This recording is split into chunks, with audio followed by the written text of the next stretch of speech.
यहाँ पर उपस्थित आप सभी को मेरा नमस्कार। आज का दिन बहुत ही खास दिन है। जननायक कर्पूरी ठाकुर जी का आज जयंती है। सबसे पहले मैं जन स्वराज परिवार की तरफ से उन्हें नमन करता हूँ, उन्हें प्रणाम करता हूँ। कल जब मुझे बताया गया कि हम लोग जन स्वराज परिवार कर्पूरी ठाकुर जी की जयंती मनाने जा रहे हैं, तो मैं सोच रहा था कि समाज के सबसे नीचे पायदान से आने वाले व्यक्ति जो एक गरीब परिवार से आता है, वो कैसे एक जननायक बन जाता है। राजनीति में कोई कैसे शीर्ष पर पहुंचने के बाद भी अपने आप को इतना शालीन, इतना अपने आप को सरल रख सकता है। जैसा राजकुमार भाई ने बताया कि 2 बार मुख्यमंत्री रहते हुए भी जब उनका निधन हुआ तो उनके पास अपने लिए एक घर नहीं था, अपने लिए उनके पास कुछ भी नहीं था। ये कैसे हो सकता है? राजनीति में ऐसा क्या है कि कोई लोकनायक बन जाता है, कोई जननायक बन जाता है और कोई 17 साल मुख्यमंत्री रहने के बाद भी समाज में अपनी वो छवि नहीं बना पाता है।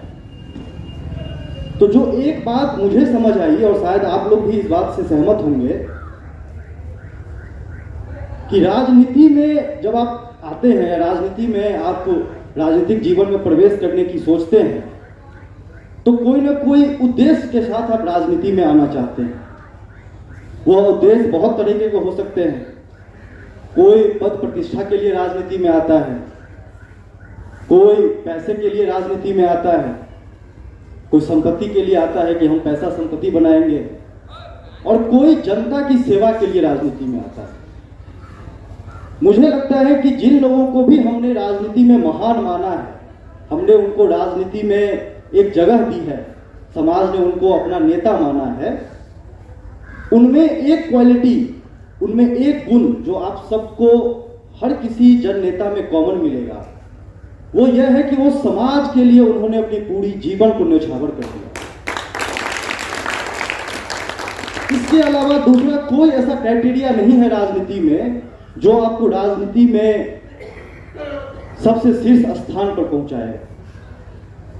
क्योंकि अगर एजुकेशन की बात करें, शिक्षा की बात करें, तो एक से एक शिक्षित लोग हैं इस देश में, इस समाज में।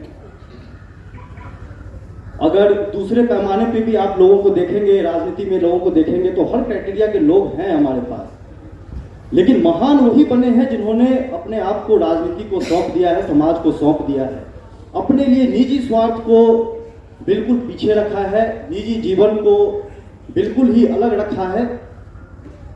और मेरा ये मानना है कि जब हम लोग एक नई शुरुआत कर रहे हैं, एक नए उद्देश्य के साथ समाज को बदलने की, व्यवस्था परिवर्तन की बात कर रहे हैं, तो वहां पर जो पहला क्राइटेरिया, जो पहला मानक होना चाहिए किसी को भी सही लोग कहने का या किसी को आगे बढ़ाने का, वो यही होना चाहिए कि उसने निजी स्वार्थ को पीछे रखकर उसमें जनसेवा की भावना कितनी प्रबल है और वो कितना अपने आप को समाज के लिए, बिहार के लिए खड़ा करता है।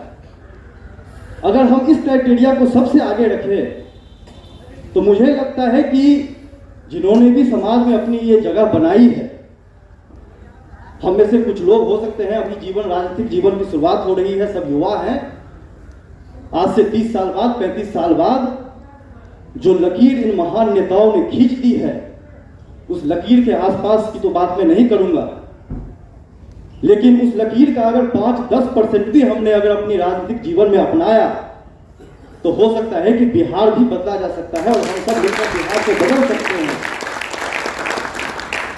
ये बातें मैं इसलिए कह रहा हूं क्योंकि अब मुझे बहुत बाद में बोलने का मौका मिला है। कर्पूरी ठाकुर जी की जो जीवनी रही है उसमें लगभग सबने जो मुख्य बातें हैं वो कह दी है। एक वाक्य है जो कर्पूरी ठाकुर जी जब मुख्यमंत्री थे तो उनके बहनोई उनके पास सरकारी नौकरी मांगने की सिफारिश को लेकर आए थे।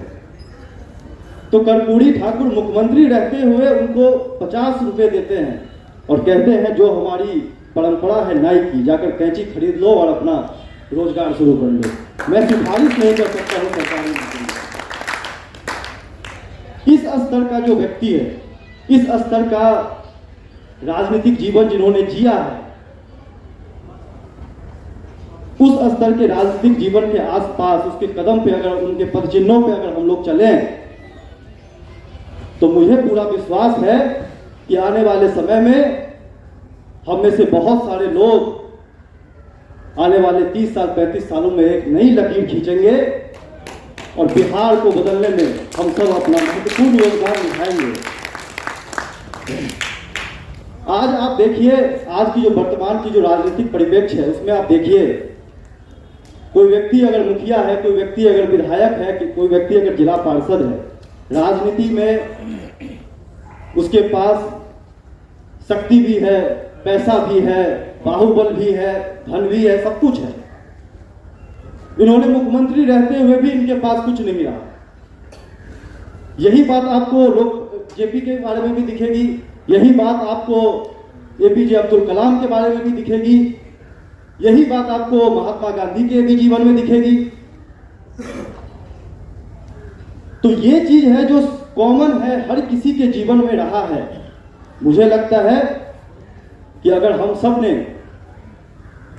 अपने आप को समाज के लिए, बिहार के लिए, अपने निजी जीवन से अलग हटकर जब हम राजनीतिक जीवन में आए हैं, तो निजी जीवन को थोड़ा सा अलग रखें, राजनीतिक जीवन को आगे रखें और निजी स्वार्थ को पीछे रखकर बिहार को बदलने के लिए, व्यवस्था परिवर्तन में अपना सर्वस्व न्यौछावर करें, तो एक नया कीर्तिमान रचा जा सकता है। आप सब ने मेरी बात को ध्यान से सुना है, इसके लिए आप सबका दिल से बहुत बहुत धन्यवाद।